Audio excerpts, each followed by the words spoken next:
Hello बच्चों, let's read the question. Calculate change in entropy that occur when a sample containing 2 mole of water is heated from 50 degrees Celsius to 200 degrees Celsius at 1 atmospheric pressure. इसके बाद इसमें हमें यहाँ पर ln की कुछ values given है. 323 is equal to 5.8, 373 is equal to 6.0 and ln 473 is equal to 6.2. फिर देखो यहाँ पर इसने हमें कुछ वैल्यूज दी हैं. मोलर हीट एंथैल्पी दिया है कांस्टेंट प्रेशर पर और वाटर लिक्विड के लिए दिया है 75 जूल पर केल्विन पर मोल. सिमिलरली सीपी की वैल्यू गैसियस स्टेट में दी है 35 जूल पर केल्विन पर मोल. और यहाँ पर डेल्टा एच वेपोराइजेशन के लिए और H2O लिक्विड के लिए हमें कितना दिया हुआ है 37.3 जूल पर केल्विन पर मोल. और किस पर दे रहा है ये हमको 100 डिग्री सेल्सियस. तो हमारा की कंसेप्ट यहाँ पर क्या कहता है कि हमको यहाँ कैलकुलेट करना है एंट्रोपी.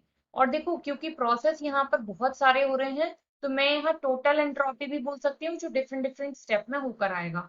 अब देखो क्वेश्चन में अगर आप ध्यान दो तो वो क्या कह रहा है 2 मोल वाटर को हीट किया जाता है 50 डिग्री सेल्सियस से 200 डिग्री सेल्सियस पर.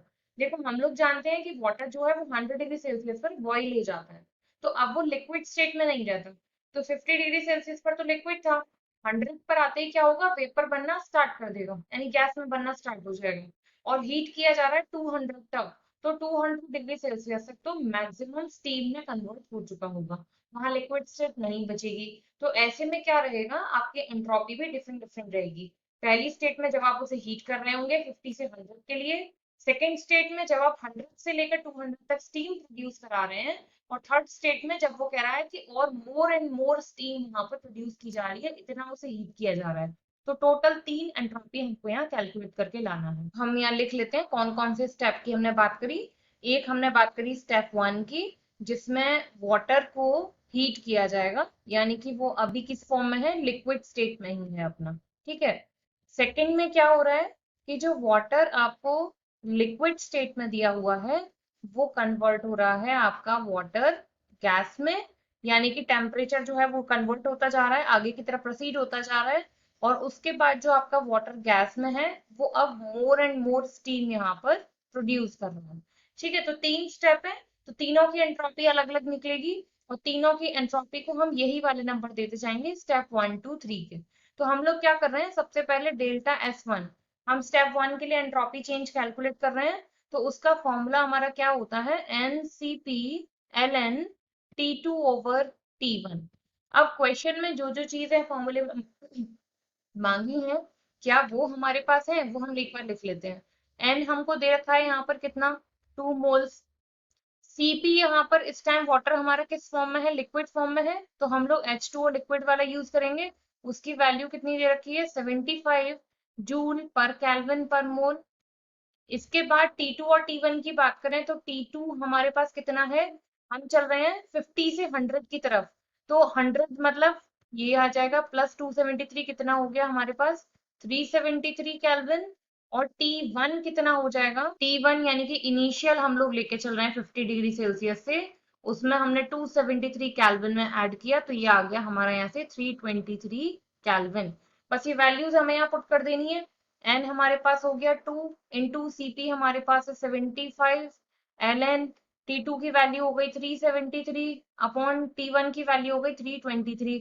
अब देखो क्वेश्चन में उसने आपको कितना इजी कर दिया उसने सारी ln की वैल्यूज दे दी है आपको 373 की भी दे दी है और 323 की भी दे दी है तो बस सीधे सीधे वैल्यूज उठा के लगानी है. अब देखो बेटा लॉग के केस में क्या होता है अगर डिवाइड में है तो चीजें माइनस में हो जाती हैं और अगर मल्टीप्लाई में है लॉग में वैल्यूज तो प्लस हो जाती हैं सॉल्व करने पर.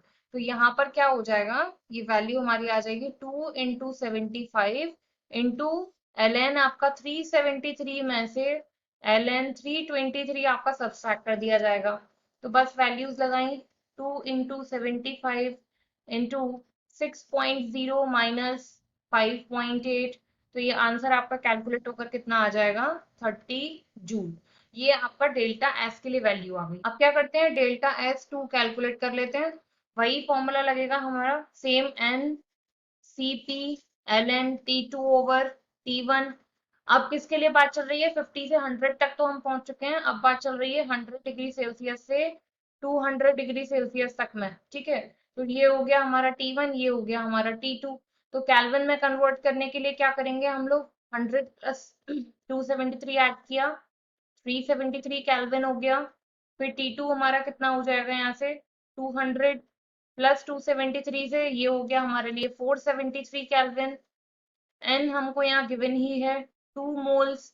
और अब क्योंकि ये हमारा कन्वर्ट हो चुका है गैस में 100 पर, तो अब सीपी गैस वाला लगेगा। तो सीपी गैस की वैल्यू उसने 35 जूल पर केल्विन पर मोल में दे रखी है। बस यही वैल्यू हमने यहाँ लगा देनी है। एन हो गया 2, सीपी हो गया हमारा कितना 35 मल्टीप्लाई बाय एल एन।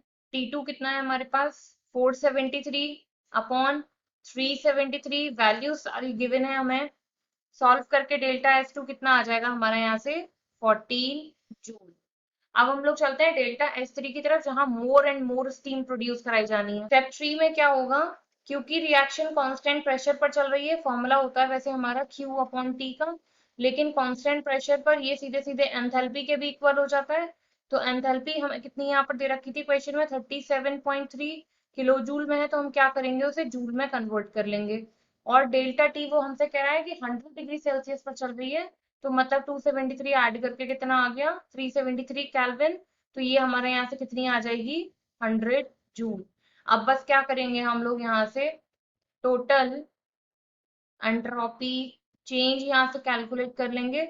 और टोटल एंट्रोपी चेंज के लिए फॉर्मूला हो जाएगा delta S1 plus delta S2 plus delta S3।